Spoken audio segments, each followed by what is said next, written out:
What is up, guys? We are live, Chaz, and Trista, here with our good friend Eddie, who is an 8-figure seller, 100% wholesale. This dude is the man. He's also one of our lead admins in the Rockstars group, pretty much since the birth of it, pretty much. I mean, it's been so long now, been over 2 years.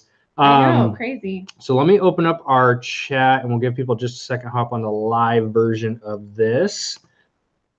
And I gotta make sure we're muted on this. All right, here we go. If you guys are in right now, I cannot see your questions. I'm sorry. There we go. All right, cool. Pop over to the we got Larry on board. What's up, guys? Carol, Jen, Merchandise, Dorothy, Cindy, what's up, guys? So if you have questions regarding I mean, this isn't necessarily like wholesale specific, but our topic of the night is going to be more so towards networking, trade shows. We have the big one, which is ASD. That's one of the more general ones everyone talks about this time of year. Then there's so many of them coming up. So we would just want to introduce Eddie, who's this guy's amazing. So Eddie, take it away. Tell us about yourself, your backstory, how you started, how you got to where you are now. Yeah, what's up? Thanks for having me on. Appreciate it. Always fun to hang out with you guys. So a little bit about my background. I've been on Amazon since 2012. I've been in e-commerce for over 15 years. I had my first business when I was in high school. So doing the whole eBay thing and selling consignment and doing all that jazz. So a lot of you who have been starting your businesses kind of that way, or with garage sale type stuff, thrift type stuff. I did that way back when. When I started Amazon, I started with retail arbitrage, which is where a lot of you have started from or are currently operating from. And then in 2014, 15? I don't remember anymore. We switched to all wholesale. So nowadays, we've morphed into a pretty large operation out of 2 warehouses in Chicago. We are all wholesale, so we are buying directly from the manufacturers and distributors of the products that we sell.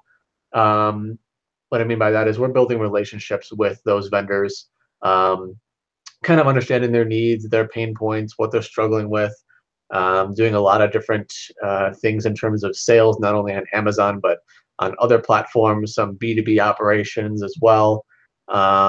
We are what's referred to as a hybrid seller on Amazon. So we sell 3P and 1P, which if you don't know what that means, all of you who operate on Seller Central are 3P or third-party merchants, third-party sellers. We also operate as 1P or first-party merchants, which is when we're selling product directly to Amazon. So Amazon is buying product from us as opposed to more of a 3P situation when they're doing it on consignment. So we do both. Depends on the vendor, depends on the product. But going back to what we were talking about for this whole webinar here, the main reason we're having this discussion is about trade shows. So a little bit about that. I do about, I want to say, this whole webinar here, about a dozen to 2 dozen of those every single year. Depends on exactly which ones I want to focus on and target. All different categories, not really specific in which types of products that I buy, but as our business has grown outside of the retail arbitrage model and into all wholesale, there's obviously a lot of different ways that you can approach wholesale. A lot of people, they start it and they make phone calls and they do emails.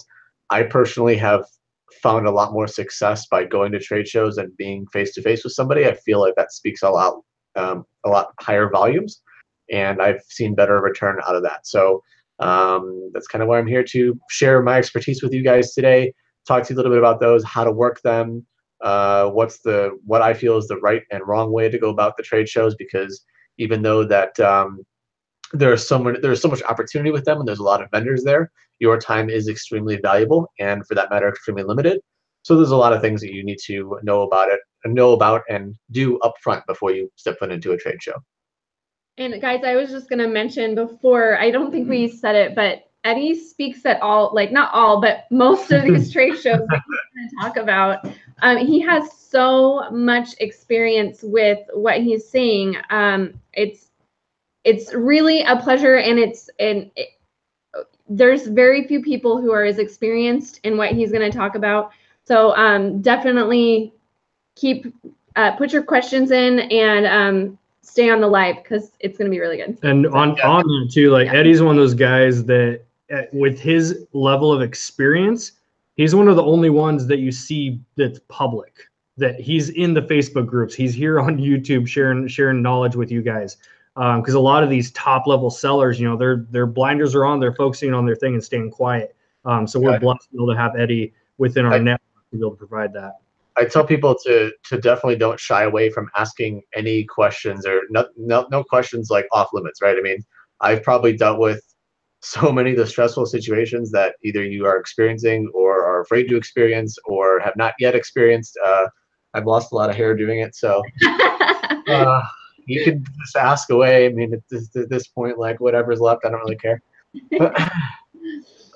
Super. So I guess what question should we ask right away? Let's start with the basics. Yeah. For those who are brand spanking new, they just got into, like you said, the retail arbitrage online. Maybe they're doing some thrifting on eBay. What is a trade show? What is this, and why is it important to go to one? Okay, so trade shows, I should say, are held all over the nation. Pretty much any weekend or week of the year, there's a trade show somewhere. They are shows, like I said, they are usually at a convention center or an expo hall or some kind of hotel convention space, some kind of big meeting space, where vendors, manufacturers, distributors, what have you, maybe a mix between the two, will come and they'll set up booths at those shows to display the products that they have available. There are different types of trade shows. There are trade shows that are really geared towards the manufacturers and distributors, those meaning that the products that you see there are everyday products. So you don't have to rush to go and buy them at the show because they're common stock, meaning if you want to buy it in a month, there's going to be more available. And then there's other shows that are more closeout liquidation type shows, like Here Today, Gone Tomorrow. And that would be more like ASD in Vegas, for example. That show is held twice a year, March-ish and July, August timeframe. So those kind of shows, you'll see a lot more of the opportunity buy type situation where a lot of people rush to go there, right to the start and get in and get out really quick because it's, the stock gets depleted. So you have to understand the difference. There's a huge difference between those, and there's a huge difference between the types of vendors that are at those shows and the types of buyers that are at those shows, because the requirements are a lot different. So. And for that matter, trade shows you can have really small regional shows that have 50, 100 exhibitors, and then you could have massive ones that can have 2,000-3,000 exhibitors. And it could take you forever just to like walk from one end to the other. So wide range of spectrum, all trade shows available for all skill levels. Doesn't matter if you're a beginner, never been to one, or are an advanced pro. There's something for everybody. And every time you walk up to a vendor, they're so excited that you sell on Amazon, right? Oh, yeah, totally. Because usually the answer to that is, oh, another Amazon seller. Yeah. Yeah. So can you talk a little bit about that? Yeah. So I'll go back to, let's just go back to even 2012, like when I started, right? Like the whole online selling aspect of this business has changed and will continue to change year over year. And if you've ever seen me speak at one of the conferences, or if you heard me on another webinar, I will tell you at almost every presentation I do that you need to be able to adapt to change and expect change, because it's going to happen. What I'm telling you in this webinar today on February 8th, 2018, will be completely invalid come February 8th, 2019. I can almost guarantee you. It's just the way it works, right? So for those of you watching a year later, sorry, you have to come see another new webinar. But it's just the way of the business, right? Things change, needs change, the process changes, Amazon platform changes, the rules change, whatever. So that's the first and foremost thing I'll tell you is if you are not good with change and adapting to that change, you're going to have a really, really tough time. Sorry. And I just want to be blatantly honest. A lot of people have told me, well, you're really to the point. Yeah, I am, because I'm a rigid business person, right? I'm just going to tell you as it is. So, when you go to trade shows and you have to understand that, especially with the shows that are where the exhibitors are more your brands and your manufacturers directly, these people have spent their blood, sweat, and tears, and they've potentially have spent a lifetime trying to build this brand.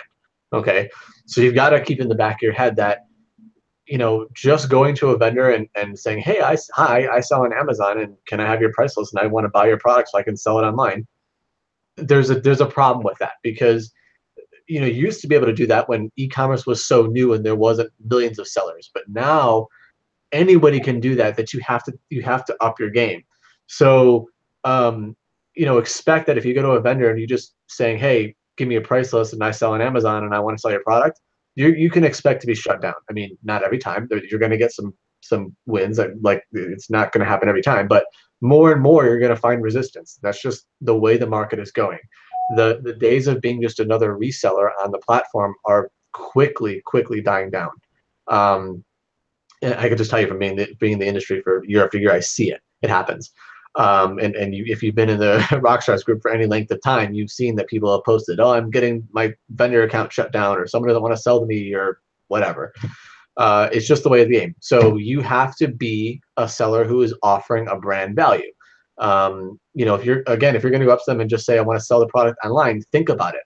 You know, you are asking for them to trust you with their brand, but you're offering nothing in return. Yeah, you're going to buy product, but they can sell product anywhere. I mean, that's not hard for them to do. They can find buyers. If you're not offering anything in return other than risk, there's no reason for them to do business with you. So you have to go and take it up a notch. 100%. It reminded me of so our first like trade show was ASD, and ASD, like Eddie says, more of like a closeout liquidation type show. It's not a traditional wholesale like manufacturer level. So we walk up our very first booth, like in ASD, guys. This is in the Las Vegas Convention Center, which is friggin' massive, huge, like miles long. So you walk in for your first trade show, pumped up, nervous, and I walk in, I'm like, whoa, like I've got all these giant halls. So we walk up to our first booth, and here we are, like, yeah, we sell on Amazon. We're gonna go up and get our first wholesale account.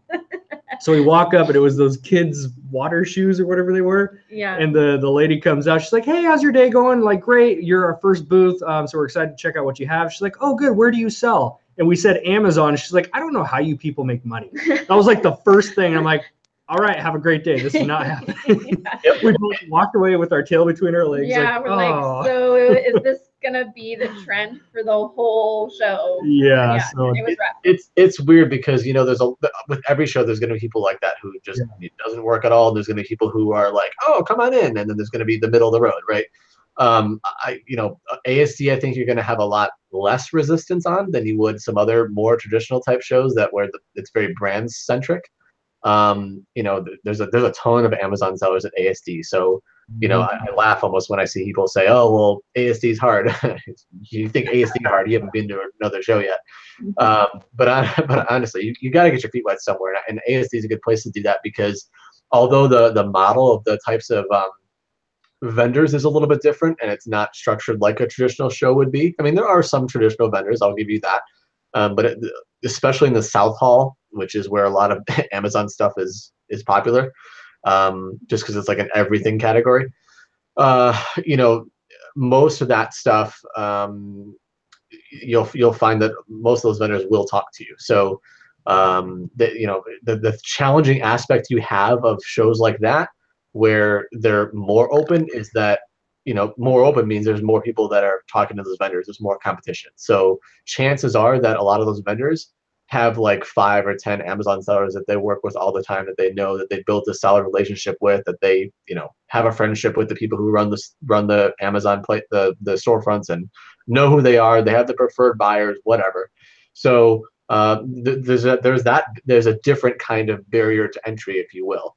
And this is kind of why I have shifted my model into more of the traditional wholesale when I'm working with brands and manufacturers directly, because that barrier to entry is high. It's harder, quote unquote, because not everyone is as experienced in that, and how to deal with a brand, how to kind of handhold the brand, if you will.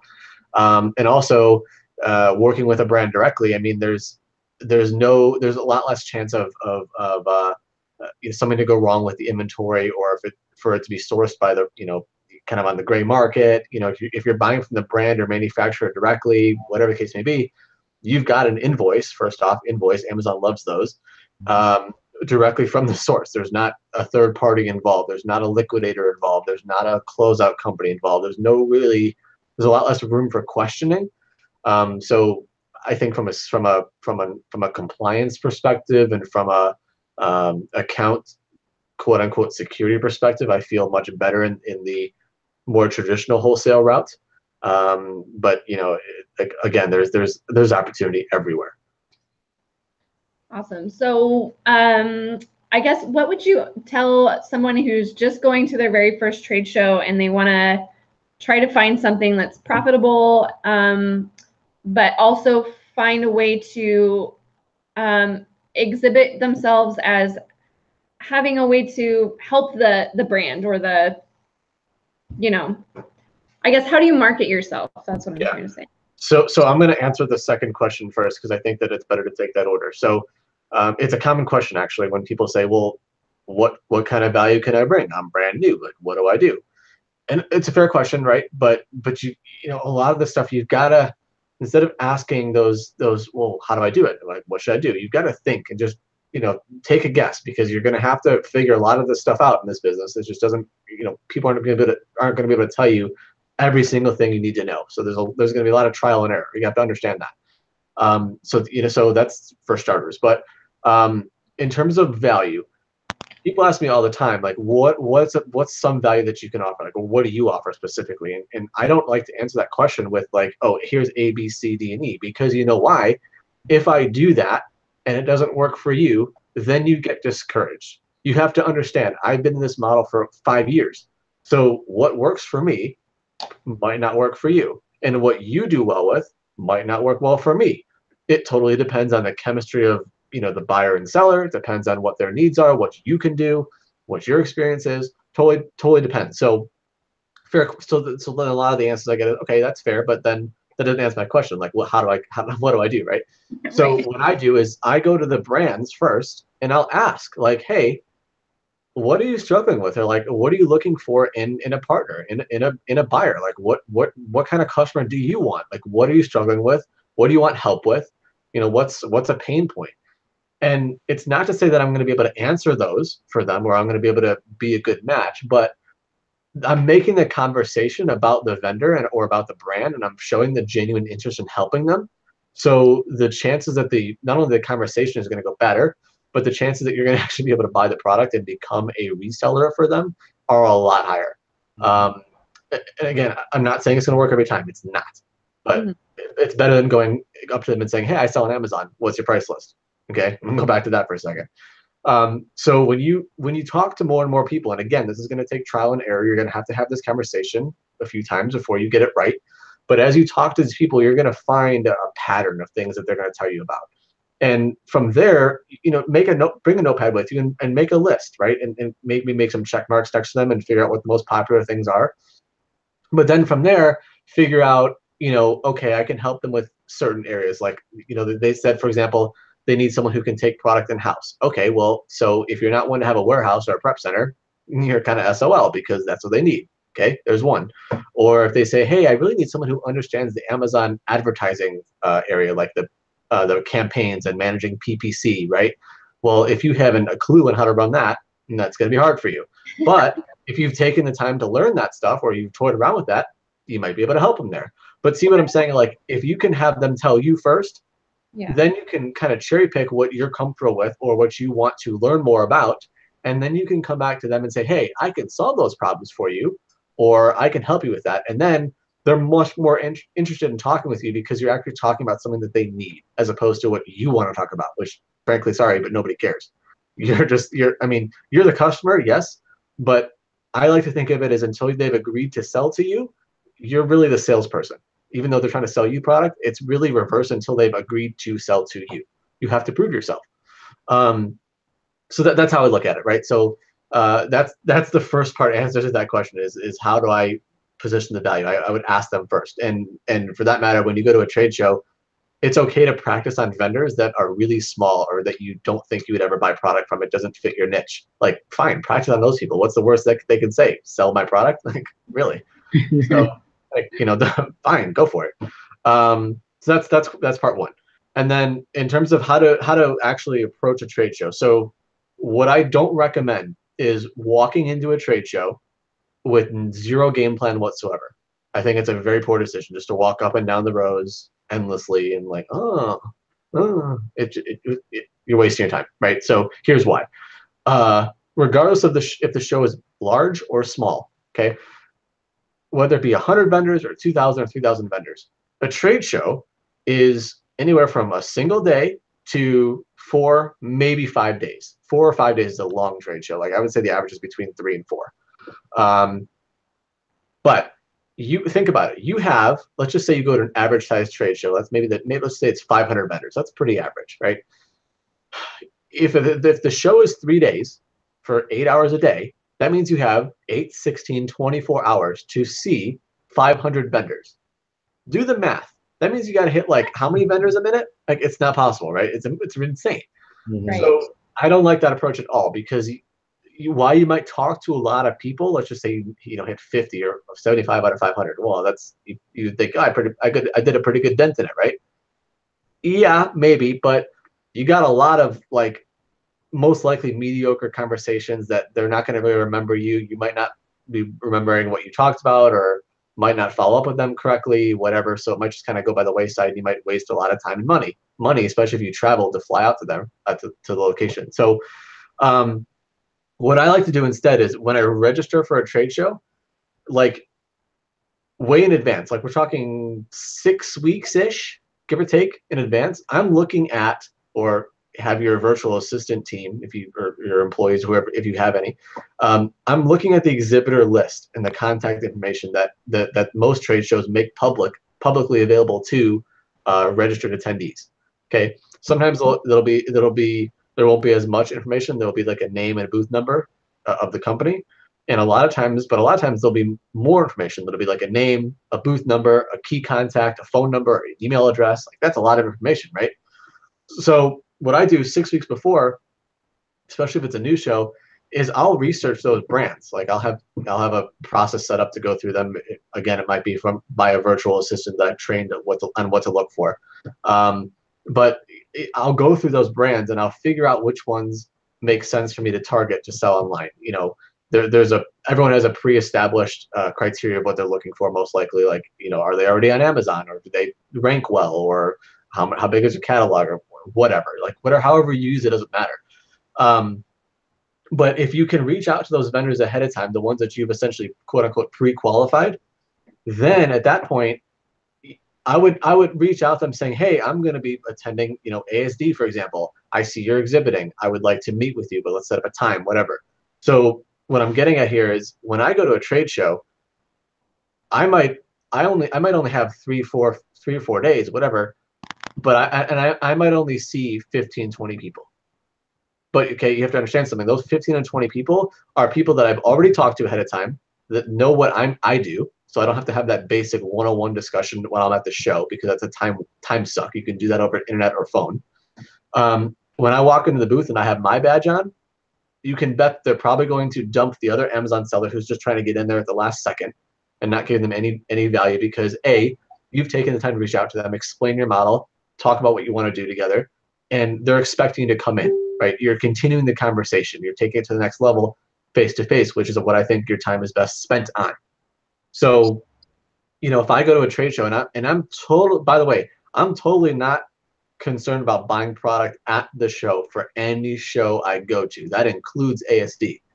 I don't care, because as far as I'm concerned, I'm at the show talking to them 1 day a year, most likely. I'm more concerned about building a relationship for the other 364 days a year that I have to feed myself. Okay? So if I don't buy anything at that show, don't care.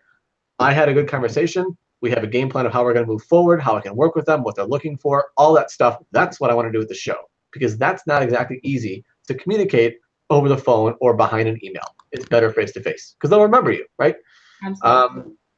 So I do that, and then if I book my calendar out in advance. So, let's say this trade show runs 9 to 5 every day. Well, I've got my calendar set up with appointments, usually 30 minutes each, 15 to 30 minutes each.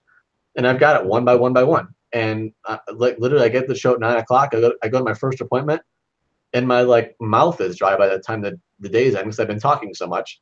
And I might have only met 8 to 10 people, but I had some really good conversations with some really good leads.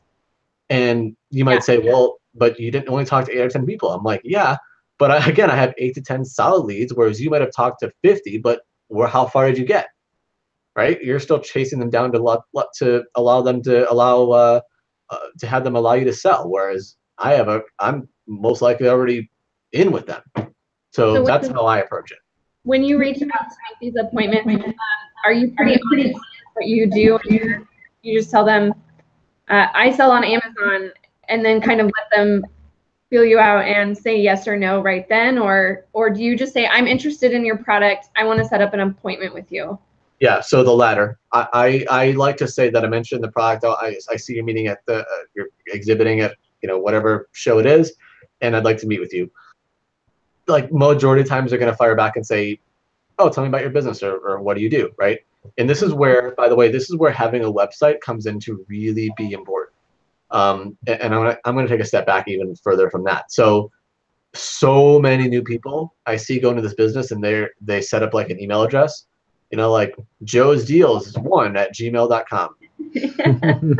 Bad.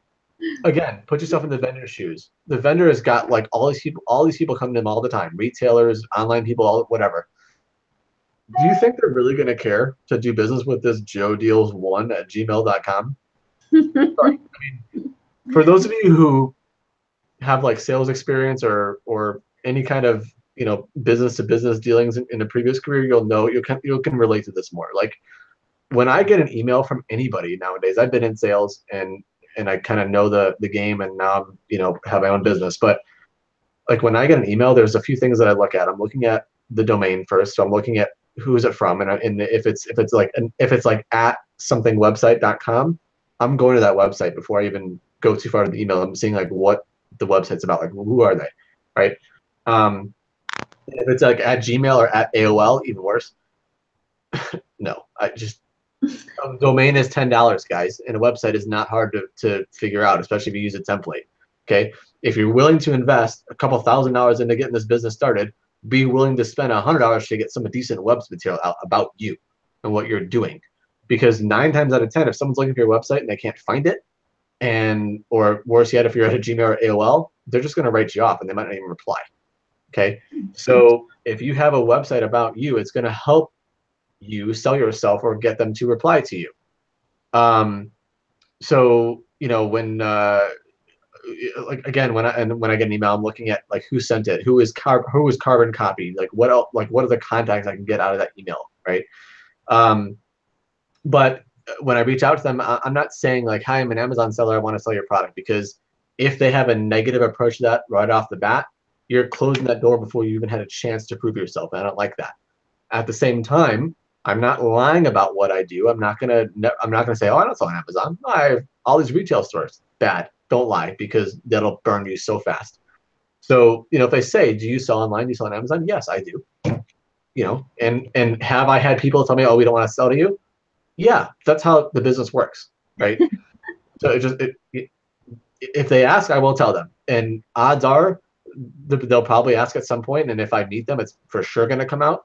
But I like to give, I believe less is more until you actually have a chance, until you actually have been invited to meet with them. And that's the key, right? Getting that meeting is really good, because a lot of times you can build a lot of good rapport leading up to that meeting. And then someone who might have been turned off by someone who just says, I sell online over email, might actually be willing to talk to you face to face, because you've built up a little bit of a rapport. Maybe you related about something, or who knows, whatever. I mean, could have caught them on a good day. There's a lot of things that can happen. So again, by all means, be willing to reserve some of your information until you have to share it, but don't lie. And get legit business cards made. Please get legit business cards. Don't print them off your printer. don't buy the ones from Vistaprint that are free where it's advertising Vistaprint on the back. Dollars and get cards for the love of God. That is hysterical. But here's the thing with business cards, right? Like, people are great at handing out business cards and getting a business card back from the vendor. Like, let me just show you real quick. Hang on. Like, I'm really good at that too, right? Okay? Like, I have a lot of business cards. But here's the thing. People are really good at getting the cards. They're really, really terrible at following up with them. Mm-hmm. And if you're going to count on the vendor to reach out to you after the show, forget it. Doesn't matter how good your conversation was, because odds are you're one of probably like 1,000 business cards, and they're not going to remember you. And sorry to disappoint you. Having a business card that's like a weird shape or a circle, that's not going to stand out. It's going to be annoying.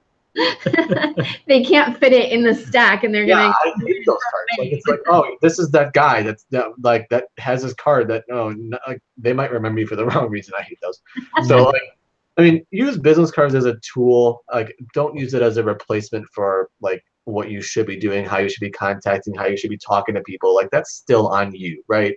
So, I guarantee you, even the vendors that I talked to today, like, majority of them don't keep my business card, but it's like a formality nowadays. So you got to have them. They're going to ask you at the booth, do you have a business card? You don't want to be the guy who's like, oh, nope. Here's a Post-it with my name on it. And over order them, right? Like, if you think you're gonna talk to 100 people, well, don't bring 100 cards. Bring like 300. Mm-hmm. You never, like, some booths may have like 4 contacts and they all might want your card, right? So you never know. I mean, I cringe when I pack for a trip because I'm like, oh, all these business cards that are going to take up so much space, but I go through them. Again, it's not like they keep them, but it's a formality, and you don't want to be the guy who doesn't have them. You don't want to be the guy that says, oh, I ran out. Like, not good. Yeah, right.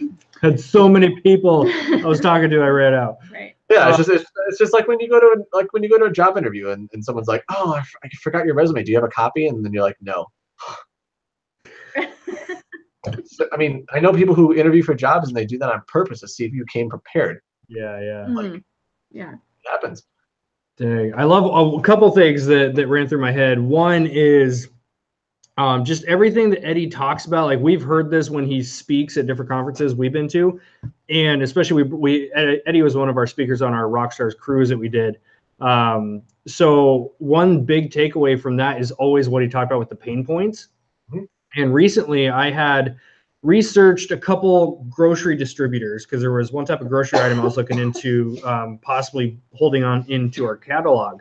So instead of looking at the distributors who are the middlemen, typically they have their own markup, so it's way slimmer margins with those guys. The brand themselves, I figured, why not get a hold of them first? If they decline me, then I can go check out a distributor. And that whole thing that Eddie just talked about with pain points, it was always running through my head throughout this. And also the whole like face-to-face is going to get you a lot better results than typically an email. Well, in this case, being it wasn't near me, I had to do a phone call. So instead of sending the typical email for the wholesale account, which is what I think most people do. I mean, look at these big brands. They get hammered by these emails every day. Hey, we want to open an account. We want to open an account. So instead of doing another email, I decided just to call the brand, the manufacturer of the brand themselves instead of the middlemen. So I called them up. We got to chit-chatting. It just started with a basic conversation, right? It never opens up as like, oh, hey, okay, tell me about your business right away. Like, usually there's a little chit-chat, small talk, how's your day going? Like, just be nice, be respectful. But end of that story is it ended with a 10-minute conversation. We not only locked in the account, but one of their pain points, because I kind of leaned the conversation towards that way, is what are some struggles you might be having that we can help you solve? And it was that same process that Eddie just talked about. So he ends up telling me about, he's like, we've got a lot of our products. And I told him we sell on a couple different platforms online. And he's like, okay, cool, we can work with that. And so he proceeded to tell me that they've got this catalog of like 40 different items, but he said only about half of them are on Amazon. And the ones that are on Amazon, the listings aren't that great. So he's not sure what to do next. And that comes down to the Amazon sellers that he's currently working with.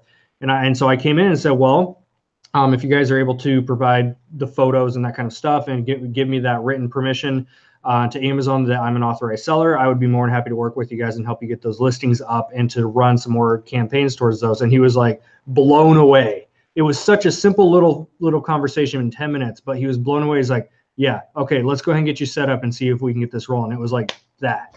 Well, and here's the thing. Obvious thing that like most people think, well, I'm sure that their listing is already fine, but it was just such a simple fix on our side. Mm-hmm. I mean, here's the thing that most people don't realize is that, especially when you're working directly with a brand or a distributor, whatever, the majority of the brands have all of the content already available for you, meaning you don't have to take pictures, you don't have to write descriptions, you don't have to do any of that. Because if they're selling online on their own website or they're selling to mass retail, they probably have it already. And if they already have it, use it, because it's consistency, right? Like all the brands that I deal with, like a majority of them, when I first work with them, like I'm like, do you have the image files, or like a vault, or a product description list or something available? And it's usually like in a Google Drive or a Dropbox folder, and it's super easy. Just like by SKU number or by UPC, whatever. But it's click, drag, and sometimes they have like 20 pictures for a small like item or something. It's crazy, and they're great pictures. They're really high quality. They're detailed. If you can see, like if it's like a piece of like kids jewelry or something, you can see like just like the freckles on their skin. It's so detailed, right? So like you might as well use them. Amazon loves great quality, so don't be afraid to ask for whatever resources they already have if you're trying to help them. That's never a bad question to ask. And honestly, most brands love it when you can keep consistent with what they already have, as opposed to making your own type of thing. Mm-hmm. Makes sense. Yeah, so that was just like a recent example of like everything Eddie's talking about on like a smaller level of just a simple wholesale account. The second thing that you brought up too, and it made me remember a post that you did one time where it's not about buying anything at the shows. I think that's a common mentality that new people come into it, because we did the same thing. Like we bought product at that first ASD. Yeah. Didn't do crap with it. Well, and we went in with a number in our heads, and we didn't even spend what we thought we were going to spend, because like Eddie said, it really just came down to good conversations. Yeah. So I remember Eddie did a post one time in the group. I forgot how long ago this was, but you had brought up that you made a connection with a wholesaler or whoever it was, a brand, and the conversation really didn't lead anywhere to like a sale.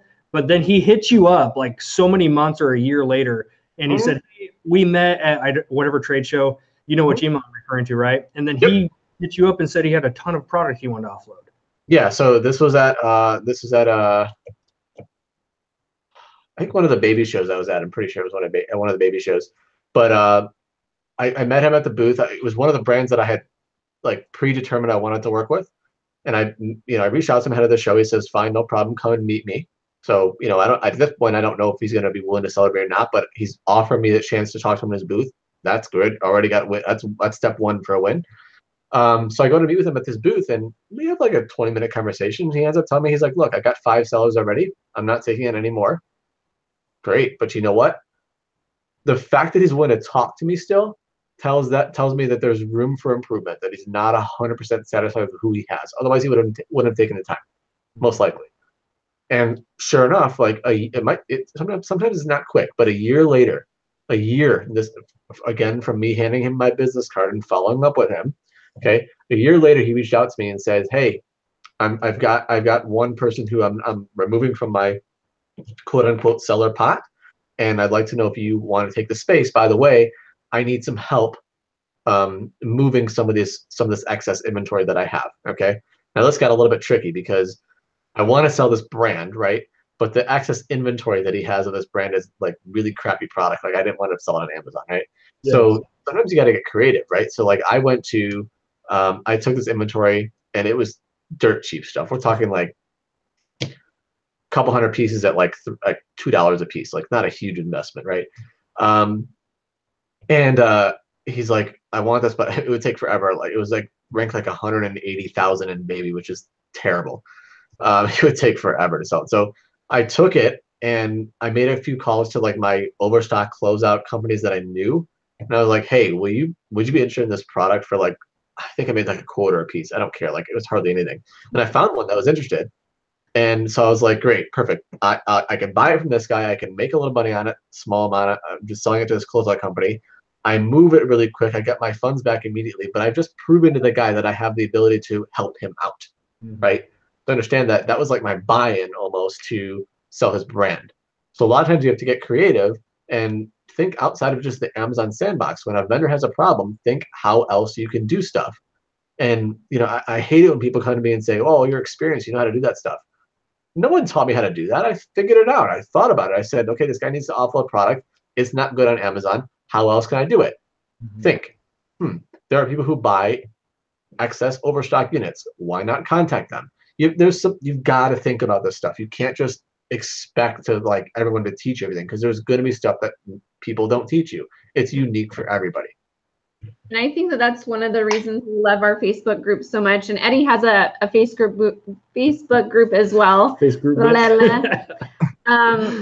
when you do come into those situations where you're stuck and maybe you've thought outside the box and you're still not finding a solution, reach out to people who are not close to the project, who maybe you trust and that can guide you a little bit. So yeah, so like our Facebook group, Wholesale Breakthrough, is ours. If you're not already in it, by all means join. We'd love to have you in there and engage in conversation and answer your questions. But and also I think outside of just the Facebook groups in general, whether it be mine, Rockstars, or any other group, there's like dozens of them all over the place. But as much education as you can attend is great. And I'm going to go back to ASD, for example. So ASD is a show where a lot of people start. It's in Vegas. It's coming up now in like just over like almost 30 days exactly. It's coming up. But so ASD has educational sessions, like 15 of them, that are put on by the Internet Merchants Association, which is an organization that I am on the board of, and is run by a lot of really experienced sellers. And they put on like these free educational sessions at ASD, and it is a great opportunity for new sellers to kind of learn the ropes and interact with presenters such as like me, and like a beginner Amazon person, and someone who's good at like marketing, or someone who's good at like Walmart or Jet or whatever aspect of your business. But it's free.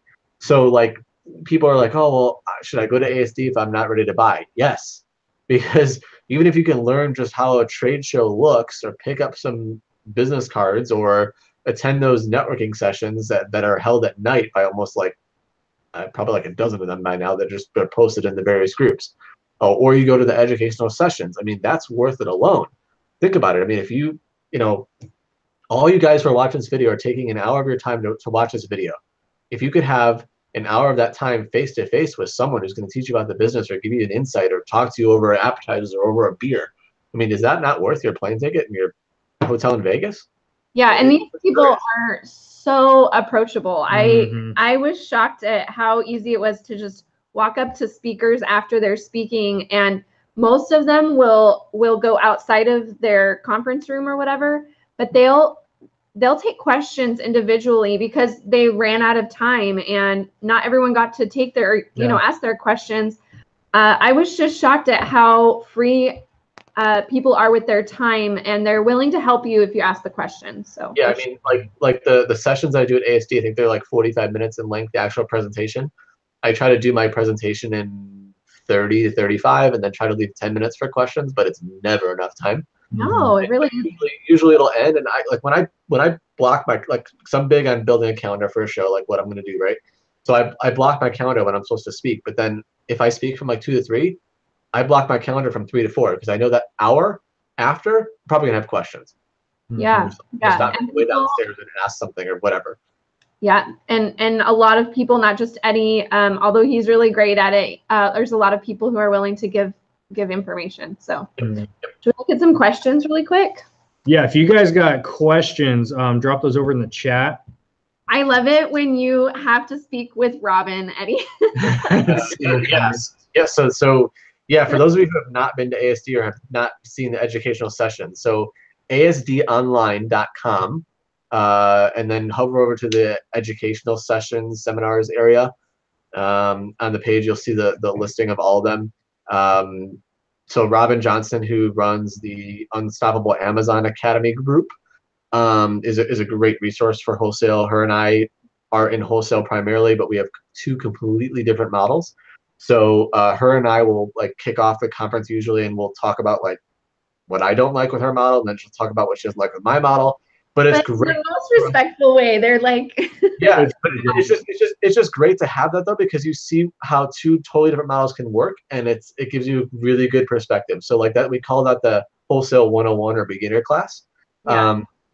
Robin does another topic just like on various things, but like one she's done a lot of like how to run your business type of discussions, which have been very helpful.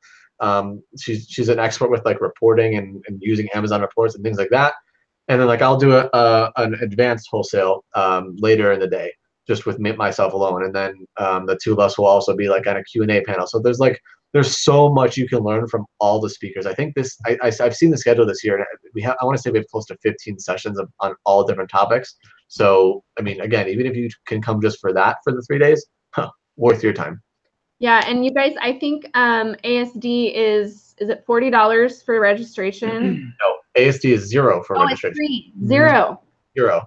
Guys, that's so worth it, Yeah. especially just all the information. I mean, that's a It's great really segue great. into like, this is kind of like a two-parter video, right? So first part is like the trade show itself, manufacturers talking to brands, all that good stuff. But, arguably more important aspect is going to be the networking. Like we were just talking about, the people you get to shake hands with and make contacts there, who are not the distributors and the brands with the products, but they're other sellers. That's probably been the number one takeaway that I took out of going to ASD for the first time. And quick plug is we will be having a Rockstars meetup. We haven't hammered out a date and a time yet, but if you are going to ASD, it's free to register. Does not cost a dime. You can go to all 15 of these speaker sessions for free. Just get your hotel, your plane ticket, and then the rest is basically going to be on the house. But we will have a Rockstars meetup, so I'll post more about that. So if you guys want to come meet us, Eddie, I'm sure, is going to be there. We'll have a ton of people there. But yeah, the networking part, I mean, you go to these meetups, not just ours, but like he said, there's like 12 other big meetups that go on at night, which is just a big barrage of other sellers of all kinds of experience. You have everyone from somebody that made their first sale that week all the way up to the 8-figure sellers, all hanging out, drinking together, having a good time. And so Eddie, you want to touch base on like the importance of shaking those hands, being there? Oh God, I mean, again, when I started, that didn't exist. Like the whole Facebook community and like all these groups, like they didn't exist. Like everyone was very anti-social for this thing, because it was like, oh, I got my new business and I don't want to talk to you, right? But as this has evolved and has gotten more popular, people have figured out that talking to other sellers, while you don't obviously share your personal business information or your competitive details, right? You can still talk about a lot of things high level and talk about like methods and ideas and strategies and equipment and whatever. So nowadays, more than ever, being able to talk to these people and go to these meetups and just have a conversation is so helpful. You can put a lot of names to faces that you see in these groups. A lot of the guys who post pretty regularly in especially Rockstars, most of them go to ASD. So it's a good chance to meet a lot of these people and just put faces to names and really get to that friendship type level. And it's just, again, I can't even put a value on how important that is, because it's just one conversation can like literally take you to the next level. Like, I mean, I get frustrated talking about it because it's like people don't realize it, and it's like, how do I convey it to you? But actually, she asked me a couple months ago, she's like, are you planning on going back to ASD this year? Are you going to buy anything? I said, I'm not going to buy a dime worth of anything, but I'm going because of the networking. That pays for everything tenfold. Absolutely. And, I know people who literally, they don't even register for the trade. I'm not saying you should do this, but they don't even register for the trade show because they go networking. I think going to the trade show is still worth your time. But hey, people have different things, right? But actually, I'm going to tie this back for a second, if I can, to working with vendors and going to trade shows. So, okay, if you can't do a trade show, right? Like it's just, I can't take 6-7 days off of work. I can't go to Vegas. I can't spend the hotel money, whatever. There are other ways to meet. Don't think that going to trade shows is your only way to meet with a vendor. If you are one to contact vendors through the phone or email, right? I personally think that's harder to do, you, undoubtedly some people have success with it, and people do have success with it, and you might as well. I'm not saying you won't. But keep this in mind. If you come in touch with a vendor and you start having a dialogue and there's a genuine interest in working together, like they're interested in what you have to offer, you're interested in what they have to offer, find out where they are. Because if they're like, let's just say I'm in Chicago, right? And if I talk to a vendor and they're like, hey, I'm in New York City, okay, I could build a relationship with them over email, over phone, or I could figure out a convenient date and time, and I could spend $200 on a plane ticket and fly out there for the day. And people look at me like I'm crazy. Like, you would fly out to a vendor? Absolutely. Because think about it. If you've taken the step to approach them online or over phone and they're interested, and then you're the guy who's like, hey, you know what day works for you? Like in the next few weeks, I'm going to come out and see you let's go to lunch or something, right? And you spend $200 on a plane ticket, $20 on a taxi, and $50 on lunch, right? So you spend $300 all in. Is that $300 worth it if they now partner with you on something, or if they give you exclusive access to something, or if they, all of a sudden the gates are lifted and they're willing to work with you? I mean, that's cheap money, right? And so again, going back to that personal connection, a lot of times if you're able to do that, and I understand not everyone is able to, because a lot of people work and have full-time jobs and whatever, that's fine. But all I'm saying is if you are able to do anything like that whatsoever, not necessarily just at a trade show, but if you can do it, jump on it, because it is so worth it. The face-to-face interaction and the personal connection that you make with your vendors is seriously what's going to take you to the next level, for sure. I love that. Yeah. I just got like an idea in my head. I want to Like, do that. Or just like Eddie said, like find out where they are. Maybe they're not far from you. Maybe you can get in a car and 8 hours later have lunch with them or whatever.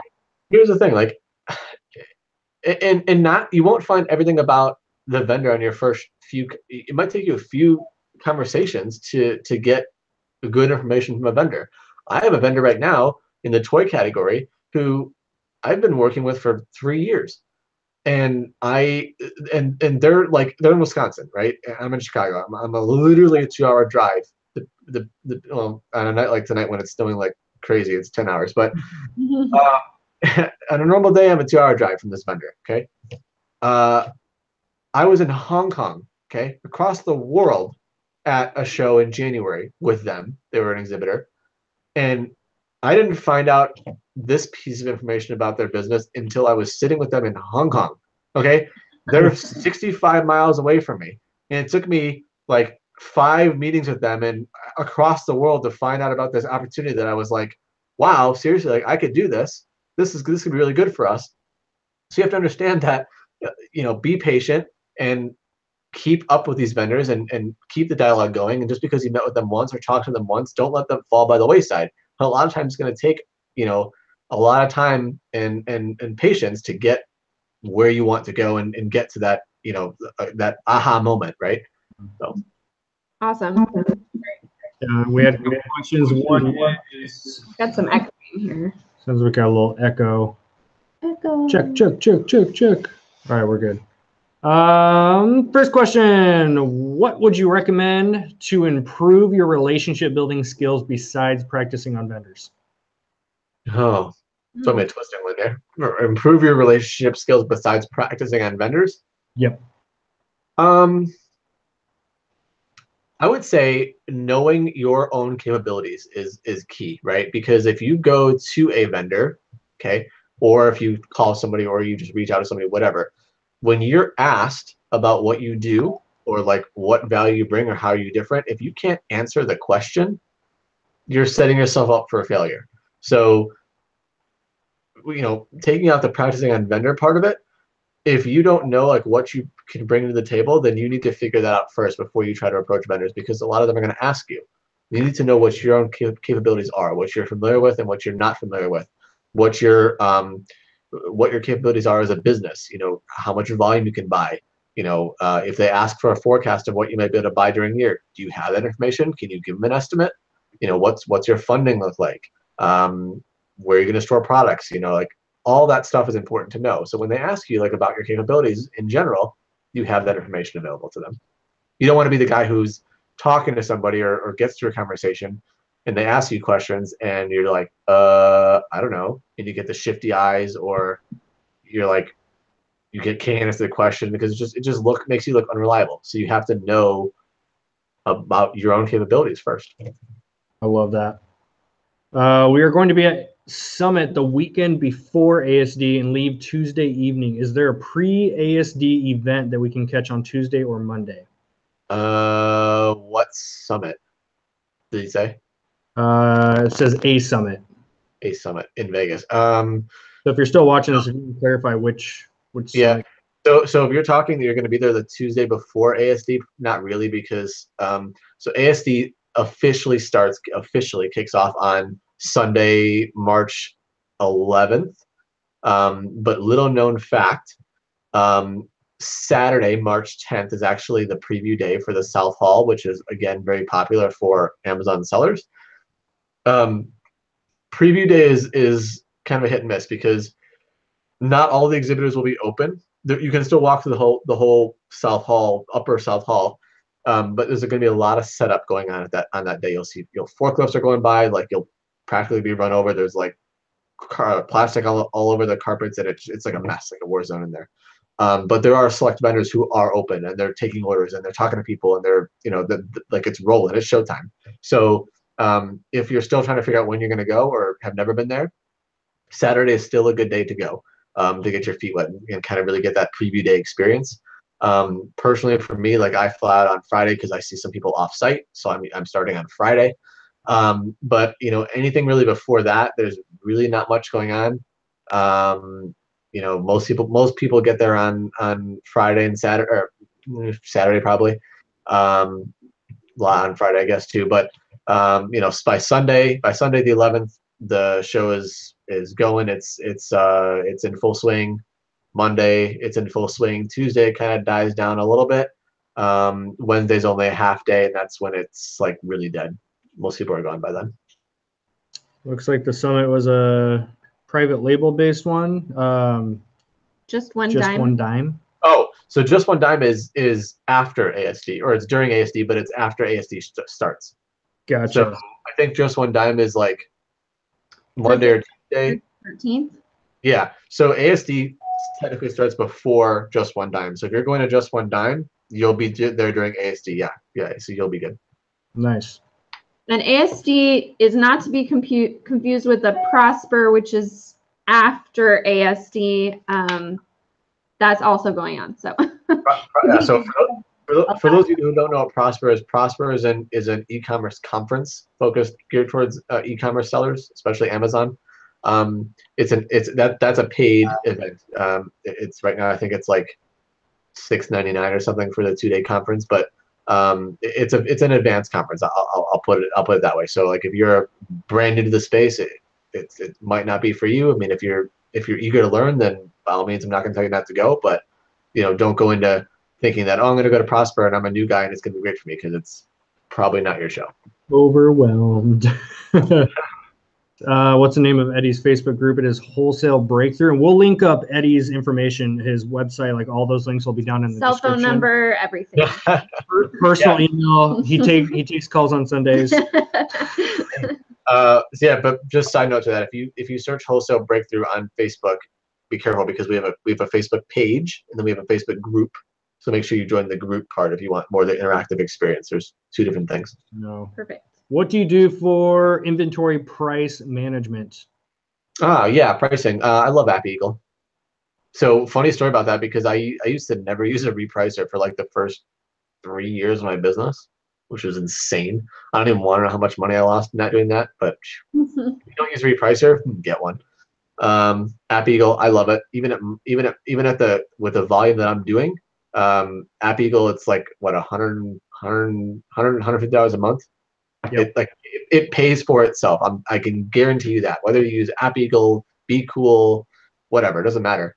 Those things pay for themselves, because even if you have only 20 or 50 SKUs, do you know how long it's going to take you to reprice and check the buy box for 20 or 50 SKUs repeatedly all day? You could be in your computer forever.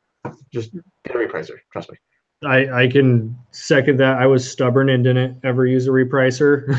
He'd spend hours every Oh, Sunday man. like repricing It's like an stuff. hour and a half every Awful. Sunday repricing like 300 units because we do primarily RA.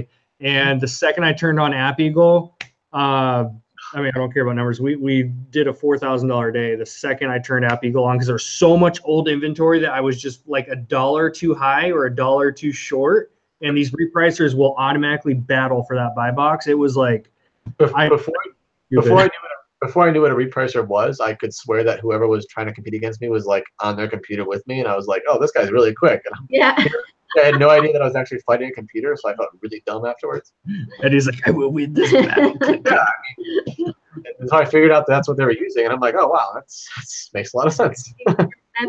Yeah, we'll do a whole YouTube video on like repricers and App Eagle and all that stuff. If you want to get a head start, I'll link up App Eagle in the description below for you guys, so you can check it out. It is 100% worth it. And I think Rockstars has like a promo code too, don't you guys? Yeah, we've got a discount code for you guys, so we'll link that up for you.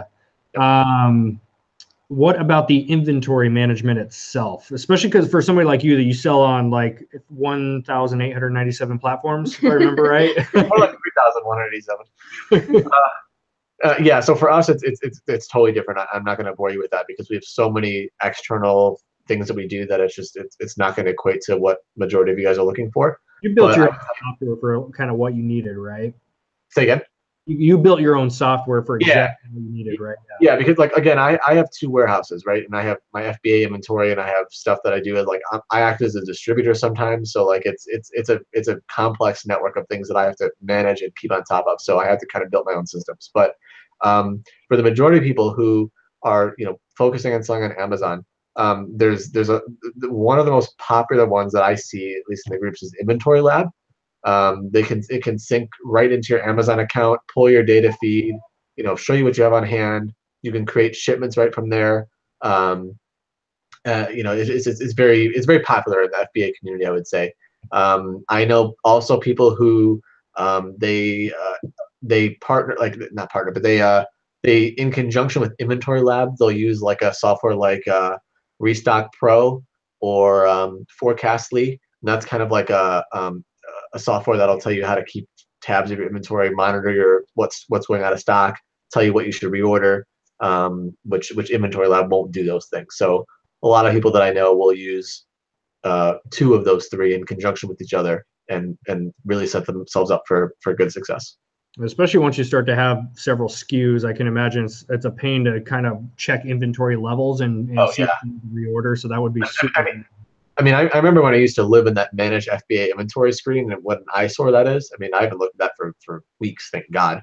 But if you're still living in that screen in your Seller Central account, get out of it because it's a nightmare. Somebody said, is $800 per person worth it for the full experience of the seminars? I'm assuming you mean the Prosper share. Is that for Prosper? Dorothy, if you can let us know. Yeah, so I'm guessing it's probably Prosper. I don't know exactly how much just one dime is, but it doesn't matter what the conference is really. Honestly, the pricing is dependent on what kind of seller you are, what you're looking to get out of it, and where you're at experience wise. I mean, for example, if you want to get that next level advanced experience, with Amazon, Prosper might be for you. And if you can connect with a few people or learn some tactics that are going to pay you dividends of like thousands of dollars, is $800 a lot? No, I would tell you that's not. I mean, I'm one that I do go to Prosper because I do like to network with a lot of those higher level sellers and see what's on the curve of what's coming down the line and what people are seeing in the market. But it's not for everybody, but some people will benefit from it. So I mean, each person has to make their own decision, really. Yeah, and I totally agree with that. If you're going to spend $800 for your plane ticket, your hotel, all that stuff, is it worth it? It just depends on how much effort you're putting into shaking those hands and making those contacts. Because if you spend $800, somebody said if you spend $800, go here and network your ass off, and you'll make thousands. Like Eddie said, totally worth it. What are your tips for making a website? What are some generic, like basic things you would recommend a new person with a new website puts on there?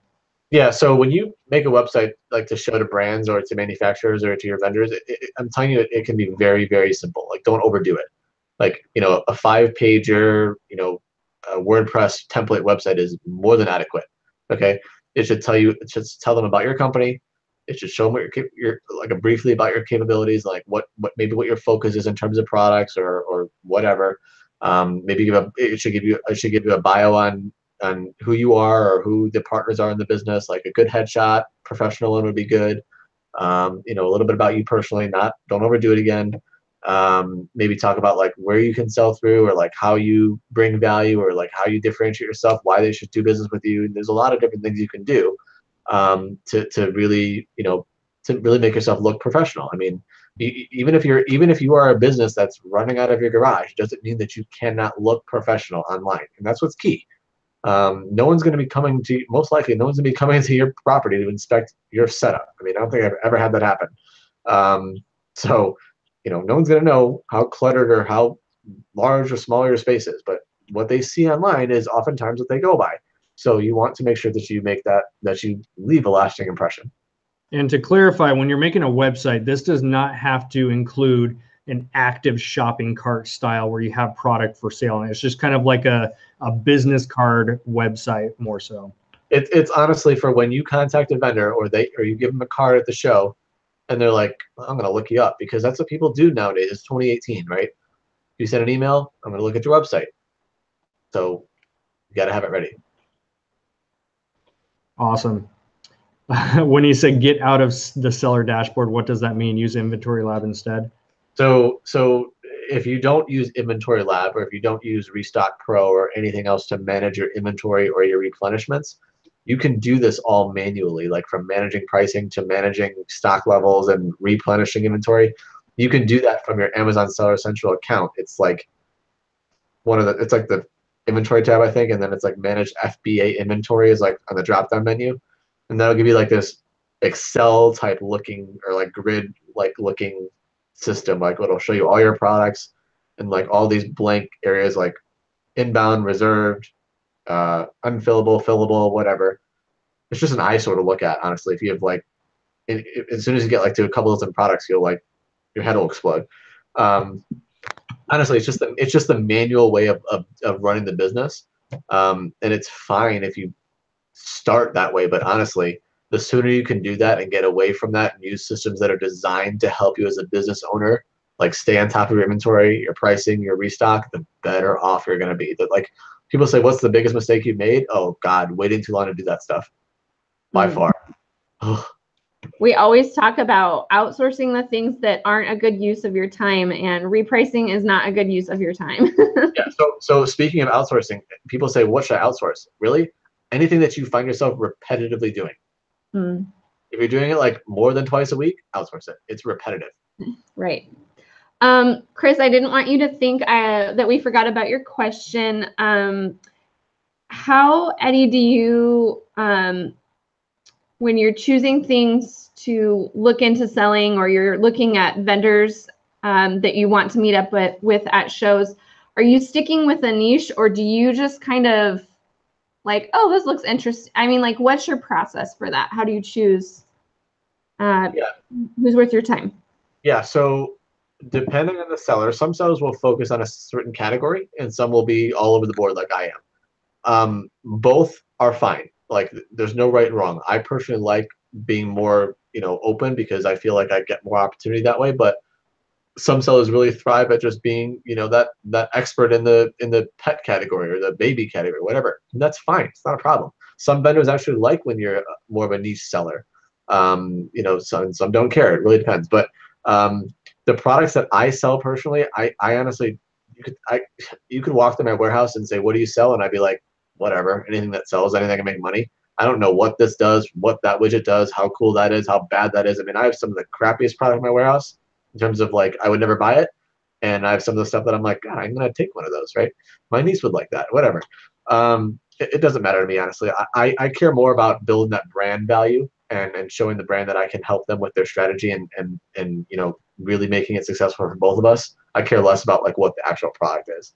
If the strategy's there and it's a good solid product that actually like is a quality product, and it is not one that people are like returning, like 2 or 3 star product.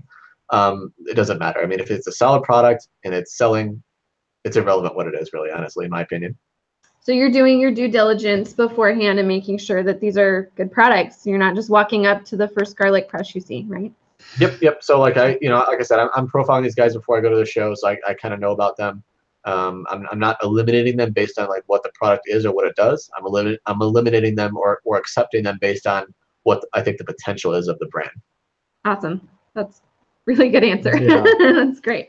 Cool. Well, we are at our hour mark, guys. So Yeah. drop your last minute questions if you have those. And while they're dropping their questions there, Eddie, if you can just cherry pick your maybe top 2 trade shows you would recommend for beginners and maybe top 2 that you would recommend for an advanced seller, what would those look like? Okay. This is tough because Got him thinking. He's like working really hard there. This is tough because there's like, I hate recommending shows for people because it's so variable, right? Let me answer it this way. So if you look at a show like ASD, you have to remember that is not a traditional type of wholesale show. That's more of an opportunity buy show. It's a good show to get your feet wet, to learn how the experience works. So if you've never been to a trade show and you want to kind of get the vibe or like figure out how it operates, that's a good show to go to, because you're not going to be like, people are not going to be staring at you and trying to be like, what are you doing here, right? Because you'll be like one of many. And again, even as an advanced seller, like that's a lot of people that I know who are advanced, they got their start from ASD and they still have their legacy vendors at ASD. Like I have 5 or 6 vendors at ASD that I still buy from today because they're my legacy people and I know them really well. Whatever. So outside of that, I would say look into shows like regional type shows, like smaller ones. In Chicago, for example, we have a regional show that's held here like 7 times a year. It's like every 6 weeks. It's crazy. And there's there's only like 100 vendors, right? It's small, and like majority of people are local. They don't most of them don't fly in for it, but it's like 2 days, right? 2 day max. Most people are there for only a day.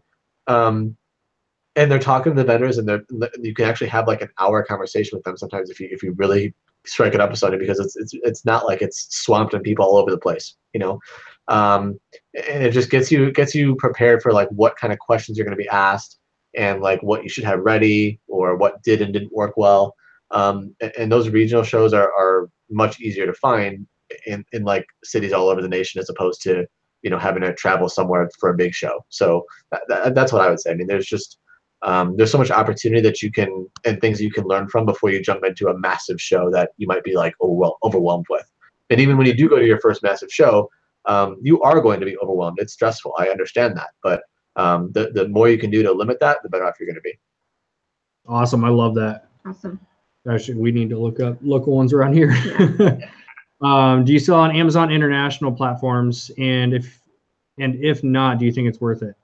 So I do on all of them, because I feel like the more channels I have, the better. Some channels are obviously better than others. Like Amazon India, for example, is not very popular. It's just not. Amazon UK is pretty good. Mexico, not as good. Canada, it's okay. I mean, depending on the seller, you'll get different answers. A lot of it depends on the product that they sell. Understand that when you sell in international channels, there's foreign financial information you need to figure out, like getting someone to like handle your payments for you. You might have, like for the UK, you might have VAT taxes to worry about. But I wouldn't shy away from it just because of a challenge that it might be to actually operate. Like in the UK, my products that I sell for like $20 in the US, I can sell for like 60 or 80 in the UK, because I'm the only seller, and they can't buy anywhere else. So there's potential depending on what you sell. Keep in mind that there's a difference between enabling FBA export on your US account and selling on one of the other Amazon international platforms. So for those of you who don't know what I'm talking about, in your settings area of your Amazon Seller Central account, there's a setting where you can enable Amazon FBA export. And all you have to do that is you have to like say, I agree to the terms and conditions of export, whatever. It's like a one pager. What that means is anyone who's shopping outside of the States, like if there's someone in the UK who is shopping on Amazon.com, okay, you are allowing Amazon to take your inventory and ship it overseas to that UK buyer. You're basically essentially signing a customs form on behalf of Amazon to send to the UK. What I mean by selling it on a different platform is if I'm selling on Amazon.co.uk, that means on that specific website, my inventory is available, and I might be using FBA in the UK, for example. So what that means is a buyer from the UK doesn't have to import the product from the States or pay the taxes on that product to come over all the way across the country. They might be able to go to the UK website and get like prime shipping, get it an extra 2 days because it's already in the UK. That's actually selling on that platform. There's a big difference. I can give a tip. You should understand what all that means before you turn on Canada shipping for a large toy. Merchant filled, might I add. Yeah, an $80 toy cost me like $90 to ship because I didn't pay attention to how all that works. So be sure you look it up, do some research, and read into that. Yeah. Last question is, how do you deal? Where's the second part? It was like a two-parter. Here we go. In terms of approaching companies directly, how do you deal with brand exclusivity and/or restrictions? Okay, so this is a good question to end on. I don't ask brands for exclusives. Period. People are like, what? What do you mean? Like, don't you want exclusives? Well, yeah, you do. But understand, when you're asking a brand for an exclusive, you are asking them for something, and you're not giving them anything. It goes back to that one-way street example, right? If they have 10 sellers who are selling 10 units a piece per day, they're still selling 100 units. Okay? If you're asking to be the only one, you might sell 100 of those, but the brand is only still selling 100 units. But there's a lot more risk because now there's only one seller. Well, you could argue there's risk either way, because if they have multiple sellers, you could say there's risk because there's so many people in the pot. But you could also argue that if you have one seller, there's a lot more risk because all your eggs are in one basket. Do you have the right partner? So I don't ask for exclusives. I, again, focus on building the relationship part of it first. And I feel, personally, in my opinion, in my experience, that the exclusive opportunities or the unique opportunities or the, whatever you want to classify them, is they come naturally. So, I'm more of a kind of a, prove myself first and then ask for those things and see what you can work out afterwards. And in terms of like enforceability of sellers on the platform, I mean, it's pretty hard because Amazon's an open marketplace. And that's why brands have to really control their distribution strategy online, because, it's not like you can, I mean, there's tools nowadays that didn't exist before that, people have been receiving like these notices of inauthentic and infringement and all this stuff. But it's like a game of whack-a-mole for the brands, and it's tough to stay on top of that. So, I personally feel that having that relationship and being the value-added partner is what's going to really separate you apart and make those things easier. And then you're the one they'll call. Yeah, that's awesome. Last comment, you might like this one. Channel name is YouTuber. Hey, Eddie, Cameron Stoll approves. Yes, I like that one. Cameron, what's up, man? Hey, Cameron. We love Cameron. Cool. Eddie, thank you, my friend. We appreciate it. Thank you. Your head should be spinning now with wholesale trade show talk. It's a lot to absorb if your brand's making new to it. At the end of the day, like, just show up. Show up to one of these things. Like ASD is coming up. Like Eddie agreed, this is a great way to start. And just go. Like last year was our first time. We were overwhelmed. We didn't know what the hell we were doing. We did what Eddie said not to, which was like, ooh, this one's nice. Let's just walk up and down the aisles. Like, go do that if you need to, but just get your feet wet with it. You'll learn year after year. Absolutely. If you're on the fence with ASD and you're not sure, go, because I can't stress you enough. You have to jump in at some point. Yeah. Okay. Even if it's not to buy product, there's free sessions, there's networking. It's worth it. Go. Yep, absolutely. Like if you take anything out of all of this, I think the big thing to really remember is like education. Like, you're not going to build your business without furthering what you know. And Eddie and so many other people are so willing to give out their knowledge. So it's really awesome. If you like this hour-and-a-half video, like if you're still watching this now, you obviously did. You can do this for 15 hours at ASD. Just go. There's a lot. Great. And quickly, if you guys don't know, just go asdonline.com. You can register for free, get your plane ticket, get your hotel. We will be hosting a Rockstars meetup. Eddie will be there. You can meet us in person. And we'll do another like just quick video when we decide what date that is and let you guys know. And get on that ASD stuff quick, because this like in spring it's very popular. It's very crowded in Vegas now because you've got ASD, Prosper, Just One Dime. There's 3 shows there. Who knows what other conferences are going on that are not Amazon related. Then you have the March Madness, which is always throws a lot of people into Vegas. So it's going to get full. It's just do it ahead of time. Get it going. You got a month. Get on it now.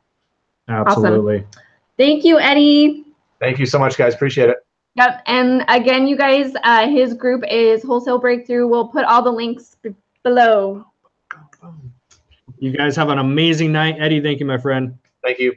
Bye. See you guys.